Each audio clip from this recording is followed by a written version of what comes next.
एकीकडे दिल्लीचे मुख्यमंत्री अरविंद केजरीवाल यांना दिल्ली दारू घोटाळा प्रकरणी काहीसा दिलासा मिळालाय। त्यात आणखी एक समस्या उभी ठाकली आहे। ही समस्या म्हणजे आपच्या खासदार असलेल्या दिल्ली महिला आयोगाच्या अध्यक्षा स्वाती मालीवाल यांनी केजरीवाल यांच्यासह त्यांच्या पीएवर गंभीर आरोप केले आहेत। केजरीवाल यांच्या सांगण्यावरून त्यांच्या पीएने आपल्याला मारहाण केल्याचा आरोप त्यांनी केलाय। आपच्या खासदार असलेल्या स्वाती मालीवाल यांच्या नावे आज सकाळी 9:30 वाजल्याच्या सुमारास दिल्ली पोलिसांना एक फोन आला। त्यावर मालीवाल बोलत असल्याचं समोरच्या व्यक्तीने सांगितलं।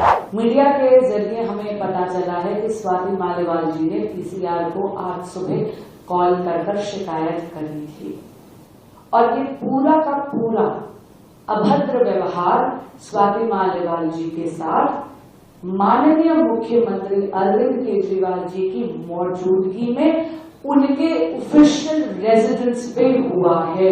तसेच सांगण्यात आलंय की मुख्यमंत्री अरविंद केजरीवाल यांच्या निवासस्थानी केजरीवाल यांच्या सांगण्यावरून त्यांच्या पीएने आपल्याला मारहाण केली आहे। बिभव कुमार असं यांच्या पीएचं नाव आहे। दिल्ली पोलिसांकडून ही माहिती देण्यात आली आहे। मात्र हा फोन करणारी व्यक्ती खरंच स्वाती मालीवाल होत्या का असा प्रश्न आता उपस्थित राहिला आहे आणि याचा तपास सध्या दिल्ली पोलिसांकडून सुरू आहे।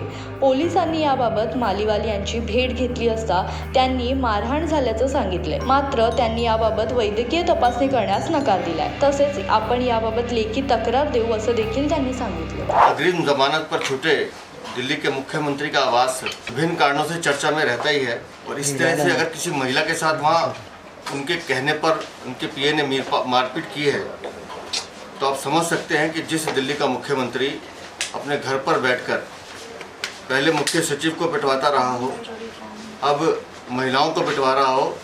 कारण सिर्फ इतना है, जो जानकारी मिल रही है कि स्वाति मालीवाल अपनी बातों को स्पष्ट रखने के लिए जानी जाती हैं और उन्होंने कुछ ऐसे सवाल पूछे जो उनको शायद रास नहीं आ रहे थे। लेकिन मैं इस घटना की निंदा करता हूं और इस पूरी घटना की जांच की मांग करता हूं, ताकि किसी भी बहन के साथ अगर इस तरह की बात होती है तो उसको न्याय मिलना चाहिए। इस तरह का अत्याचार दिल्ली के इस माहौल में तो हम बर्दाश्त नहीं होते।